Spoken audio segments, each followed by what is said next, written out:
খেয়াল করুন, জাহাজের পাইলট যখন জাহাজে উঠছিলেন হঠাৎ ভারসাম্য হারিয়ে সরাসরি সমুদ্রে পড়ে গেলেন।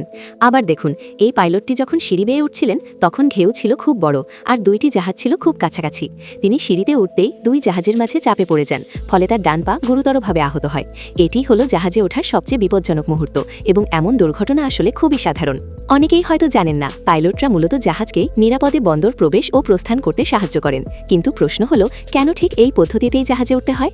কারণ সারা বিশ্বে প্রচলিত পদ্ধতি হলো ছোট নৌকা দিয়ে বড় জাহাজের কাছে যাওয়া, তারপর নিচে পৌঁছে দেওয়া। এরপর পাইলটকে সঠিক সময় বুঝে সিঁড়ি বেয়ে উঠতে হয়। তাহলে হেলিকপ্টার ব্যবহার করা হয় না কেন? এতে কি আরও নিরাপদ হতো না? বাস্তবে হেলিকপ্টার খুব ব্যয়বহুল এবং এর উড্ডয়নেও অনেক সীমাবদ্ধতা আছে, তাই এটি কার্যকর নয়। জাহাজ থামানোও সম্ভব নয়, কারণ কয়েক হাজার টনের জাহাজ গাড়ির মতো সহজে থামানো যায় না, বরং এতে নৌপথ বন্ধ হয়ে যেতে পারে। তাই চলন্ত অবস্থাতেই জাহাজে ওঠা বাধ্যতামূলক। এত ঝুঁকিপূর্ণ কাজের জন্য সাধারণত মাসিক বেতন থাকে প্রায় 20-30 হাজার। কিছু উন্নত দেশে এটি 40-50 হাজার পর্যন্ত হতে পারে।